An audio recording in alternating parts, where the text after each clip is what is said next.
Hi, everyone. Welcome to the Hearts to Mom podcast. I'm Lauren Rose, and today's guest is Kristin Dainis.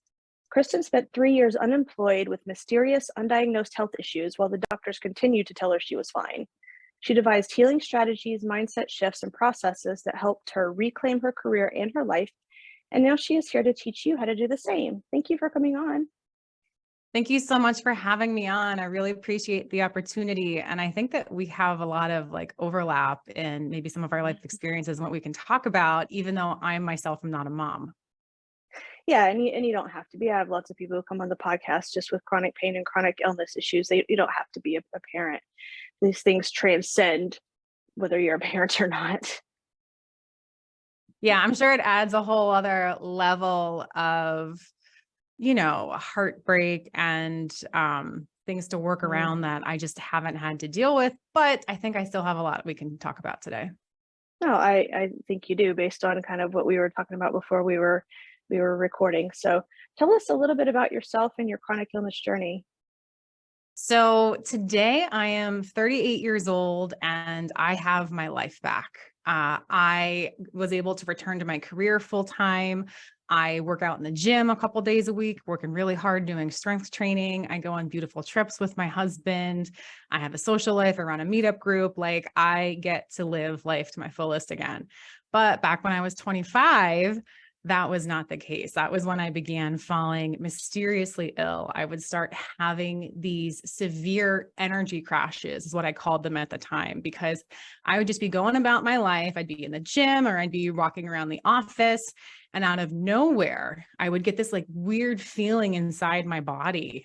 And then I would start to struggle to breathe. I'd be gasping for air. All the energy would leave my body. All the strength would leave my muscles. And I would have to immediately go lie down. I didn't even have the energy to hold myself sitting up. I had to be laying down, gasping for air for usually some span of minutes. And then it would pass and I would slowly regain my energy. And during this, I would have really severe brain fog where the world around me would kind of start blacking out. I could barely see, I could barely think. I struggled to really form full sentences. And this went from happening maybe once a month to happening pretty much every single day after 6 months. And I was seeing a half dozen doctors, all different specialists at big university systems in my city. And every single person just took one look at me and said, "There's nothing wrong with you. You're young, you're healthy, you're fine. It's your level of stress and you need to sleep more. That's it." That's so cute. I love it when doctors say, "Oh, it's just stress. It's just your, weight. It's just your depression. It's just whatever ridiculous thing, and you're fine." When we know that we're not fine. Remember I went to one doctor, primary care, and I had a list of 15 or 20 symptoms that were not normal things. And she just said, "Oh, that's just all your depression." I mean, things like heat intolerance, it's just ridiculous. And it turns out a couple months later, I found out I have autoimmune disease. You just get completely blown off. It's ridiculous. It's really a huge disservice that doctors do when they dismiss the symptoms people bring to them. One interesting thing to me is that most of these doctors, unless you're a psychologist or psychiatrist, you actually aren't trained in the ins and outs of things like depression. You're not trained on mental health issues. So for them to diagnose a mental health issue as your root cause is actually outside the scope of their practice. Yeah, well, she already knew I had depression, so she just attributed it all to that. That's no big deal. But yeah, that really frustrated me. Let's talk about health basics. What are some health basics, and what the heck do you do if they're not helping you? So when I say health basics, what I mean are the things that generally healthy people do when they're not feeling great and they think that they want to feel a little better, or the basics that doctors tell just kind of everybody: stress less, sleep more, eat a healthier diet, lose some weight. exercise more. Now, there is a subset of the population, and I was one of those people, and it sounds like you were one of those people, where you can eat the cleanest diet, you can be working out, you can be sleeping more, you can be doing all of the right things and actually be feeling just as bad as you were, or even worse than you were before you started making these lifestyle changes. And whenever you go to a doctor and tell them you've done these things and you're feeling the same or worse, they usually just don't believe you. They don't believe that you're actually doing these things as well as you say you're doing them.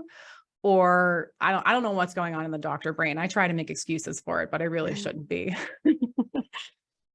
So that doesn't mean that you're doing it wrong. Like I hate how as a culture, when someone says this isn't working for me, we all tend to point the finger at that person and say, well, are you really doing it enough? Are you doing it hard enough? Are you doing it perfect enough?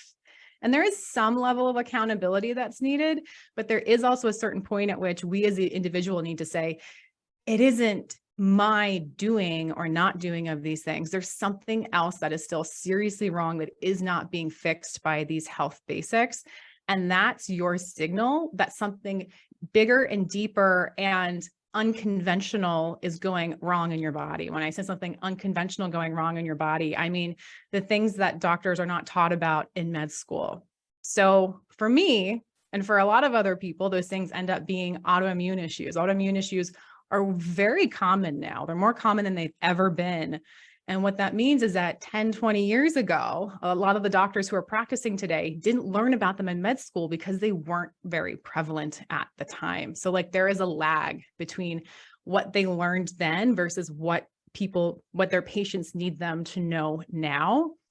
And at the same time though, like there are other things going wrong with people that even today aren't acknowledged as common. So like my first official diagnosis was a self-diagnosis, thank you, Dr. Google, of severe iodine deficiency. Now, even though I used Dr. Google to come to that conclusion, I tested. I paid out of pocket with an online lab to test my iodine levels, and it confirmed that I was severely deficient.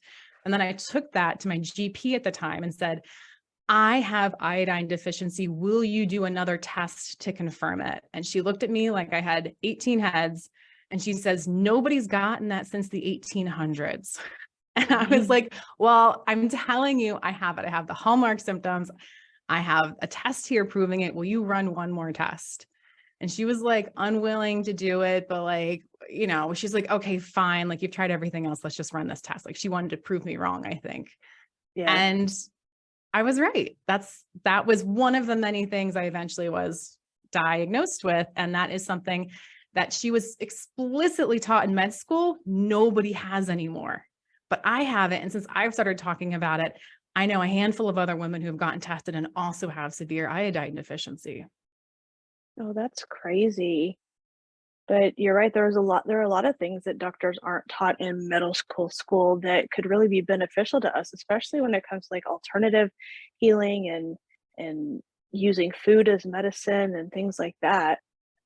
So we've talked about like some maybe poor doctors or not the best doctors, but how do we find a good doctor?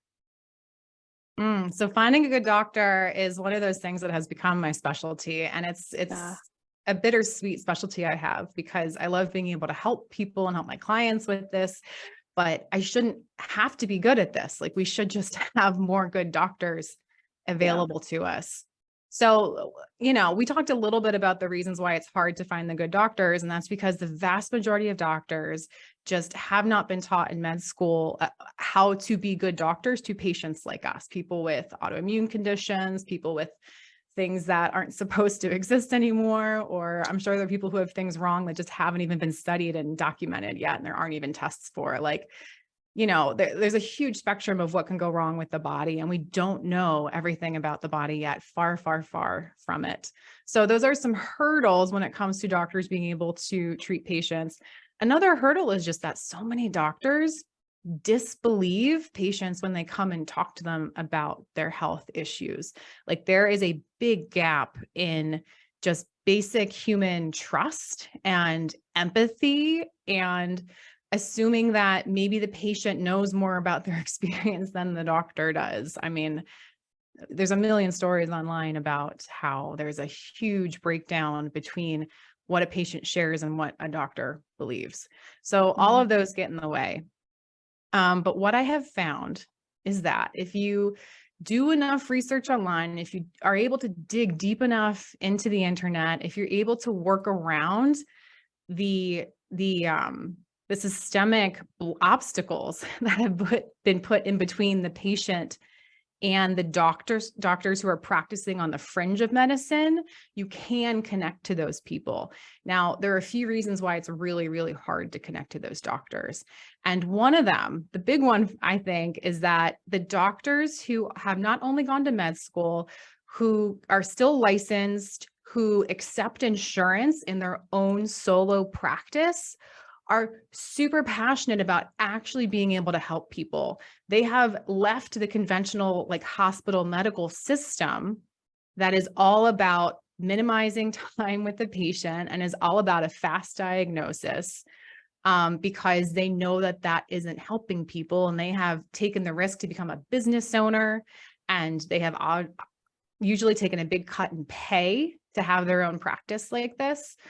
They're doing it by continuing their education outside of conventional medicine. They're doing it by studying the new studies that are coming out. They're looking at nutrient profiles. They're looking at the foundations of health that conventional medicine has said, no, we've systemically solved the problem of iodine deficiency by putting iodine in salt. This isn't a problem. We don't need to look at that in people. And these doctors are taking a step back and saying, wait, is that really true? Do we really know that all of these nutrient deficiencies have been solved systemically at a national level? And what we're finding when we look at it is the answer is no, is that there are a lot of systemic nutrient deficiencies that continue to persist despite systemic, quote unquote, solutions for them.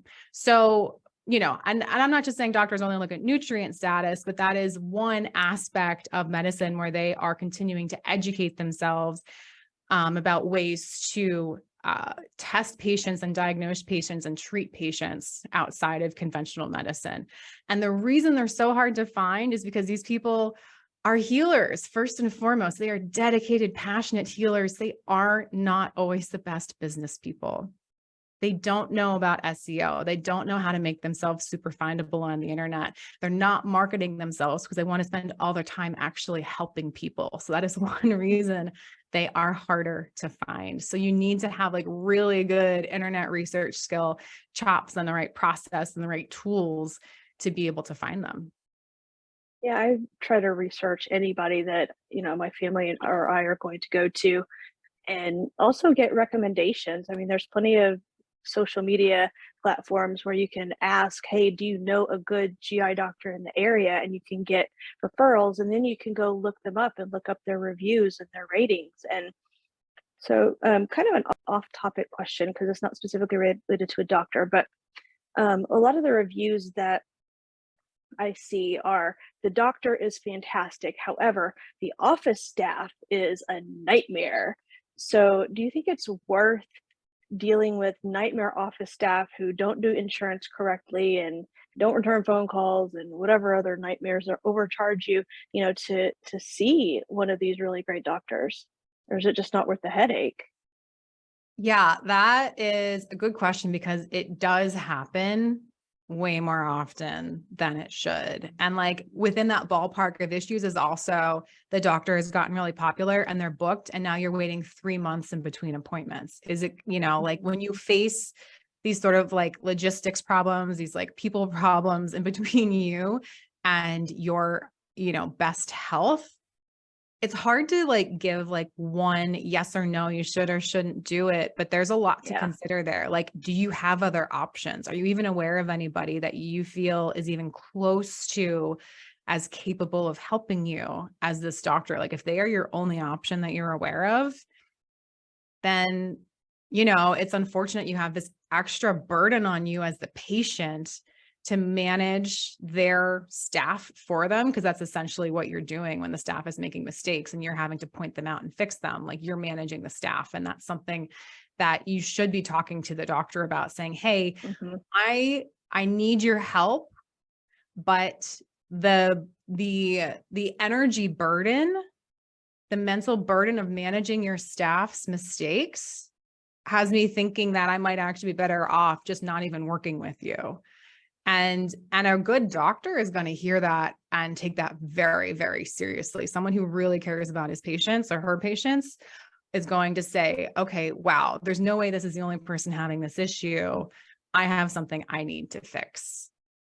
Yeah, and I found that generally, I don't think most people even go and tell their doctors about all the problems with the office staff or the nurses, the medical assistants, or the aides, because I know I haven't in the past. And I had an issue with an MA for a year, and finally he was gone. And after he was gone, I just was thankful to the doctor. I said, I'm just so glad because he took forever to do anything, and he this, that, and the other caused me all these problems. And she's like, well, I had no idea. You never told me this. And I just figured, oh, well, the doctor's so busy, she doesn't have time for this. But you're right, a good doctor will want to hear those things.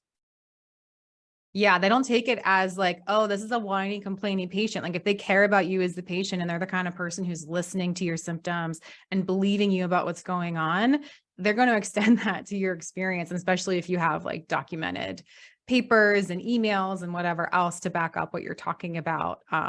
Yeah, you're right. They want to know. So it shouldn't be Yeah. our duty as patient to tell them, but sometimes there is no other way for them to find out. That's a good point.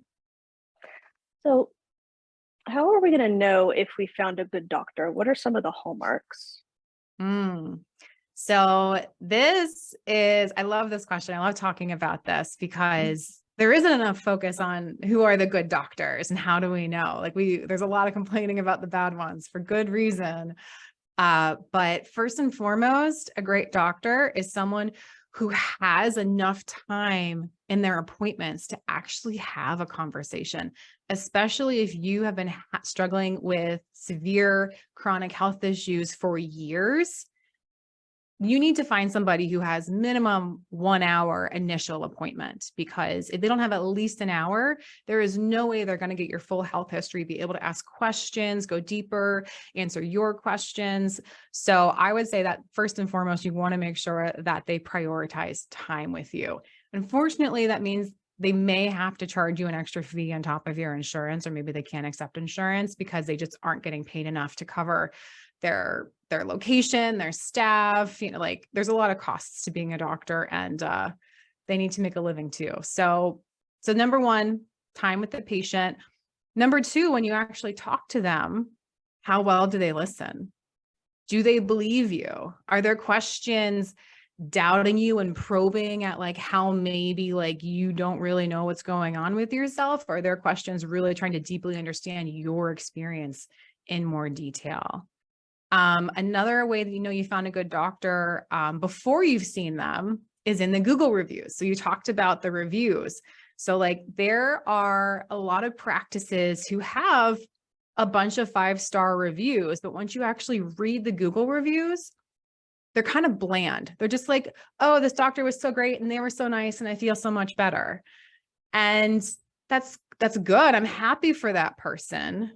But for myself and for clients I refer, what I want to see are 5-star reviews that are long. I want to see like books written about the patient experience with the doctor, because someone who's had their life changed, which is what I needed, which is what my clients need, they are going to leave a review that says, here's how bad my life was when I went to see them. This is where my health issues were.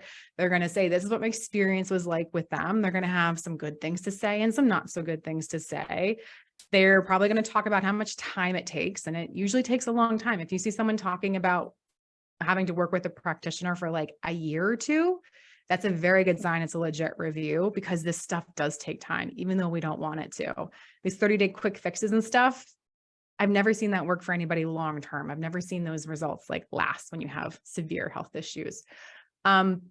Another thing you're going to see in those really good, honest reviews is where they got to after that year or two of working with that provider. How has their life changed? How much better is it? What are they still working on? So like you're looking for that detailed, here's how my life was transformed by them.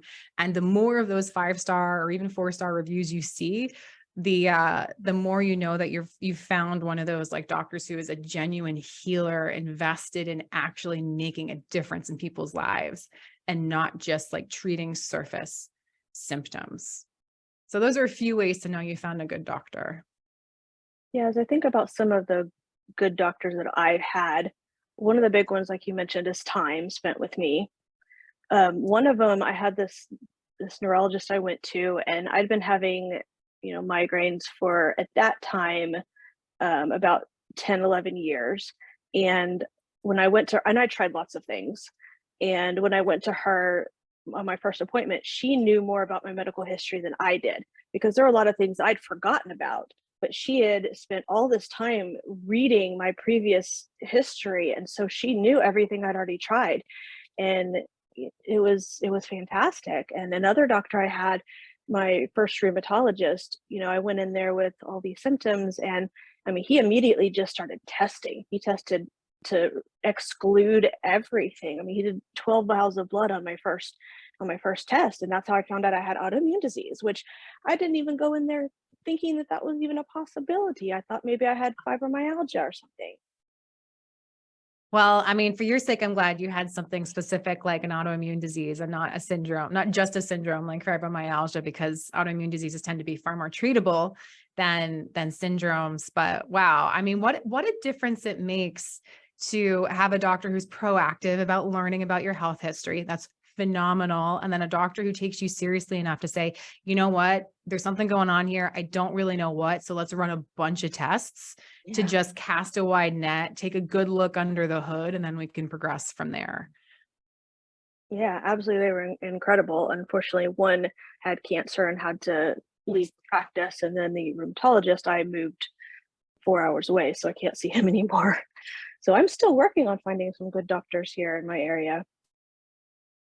Yeah. And that is the kind of work, it's hard and it takes a while, but it is the most worthwhile thing, because once you find those people who are near you who practice like those other doctors, it's going to change the trajectory of your healing journey for the better.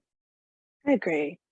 So, talking about healing journeys, I'd love to hear some of your maybe healing strategies. Let's start there. Yeah. So I'm actually in the process of writing a book. It's called When Doctors Say You're Fine: How to Lead Yourself Through the Entire Healing Journey. It's going to come out sometime this fall. And when I sat down to like think about what did I learn about healing through my own like 7-year healing journey, I went through like 2 major relapses, and it was a really, really difficult time. I spent 3 years unemployed. What did I learn about healing that I can actually teach other people? Because I think we have a huge problem in wellness when we have people saying, well, this diet fixed me, so it's going to fix you too. Do this diet. And now we have thousands of diets out there that are going to heal you, your specific, what, like, a diet for rheumatoid arthritis, a diet for, well, there's more than one diet for each health issue out there. Like you can find a million diets for every health issue. And I think we've gotten away from something useful. And I think we've created a lot of noise. And the same for like an exercise regimen. The same for like sleep supplements for these specific health issues. Like we've just gotten, so many people are selling so many specific solutions. And we as patients are finding that in general, 95% of these things that are supposed to work for us don't work for us. Like it's become this marketing machine of let me convince you to try my product. And 95% of those sales do not result in the results promised. So I didn't want to fall into that trap of thinking that what healed me is what is going to heal anybody else. Like my body, my needs, my healing journey are very likely unique to me. There may be people who have a lot of similarities, But instead, what I learned going through this recovery relapse cycle several times is that I know how to heal. And what helped me heal each time were actually different people, different doctors, different supplements, different healing modalities. Like I, as one person, needed different protocols every single time I healed. So like if me as one person needed so many different things, there's no way that I can like put out one thing that's going to help everybody. So when I thought about it, what did work for me were these bigger picture strategies, mindset shifts, and processes that I apply towards healing, which is how do I find the doctors I need? How do I find all the things that are wrong? How do I find the treatments and solutions that help me feel healthier and live a better life again? So what I talk about are the mindset shifts of you need to start with the big stuff, which is self-compassion and acceptance. Like a big recurring story in recovery stories from severe illness is this idea that people are just struggling to heal and nothing's going anywhere until they accept how bad things are. There's this aha moment of like, oh, this really is a huge burden in my life. It is absolutely stopping me from living the life I used to be living. I have to drop my plans and ideas for the future I used to have. And I have to accept that my life has to be 100% about healing until I have my health back to a certain level. So it's about embracing those big picture changes. For a strategy, I give a specific strategy about how to advocate for yourself with doctors before you even have like that ideal healing team member that you found, like when you're working with the subpar people, how to better show up and advocate for yourself. And that comes from a place of self-worth and also choosing to prioritize your health above everything else in life. Because whenever you bring in that strategy for self-advocacy, it changes what you say when you're in that appointment room. So it's really these big picture lessons you can take and apply to your life to find the unique things that you need for yourself. I love this self-compassion because kindness is one of my core values. It's one of the most important things to me, but I don't always practice it to myself. There's guilt and shame and things that come up when I can't do everything I want to do, or sometimes can't do anything I want to do. And so it's definitely something that I work on, and really honoring my body when it needs to rest and paying attention to what it needs and giving it what it needs too, not just saying, oh, well, you need to rest. Well, too bad. I'm not going to do that because I want to do this other thing.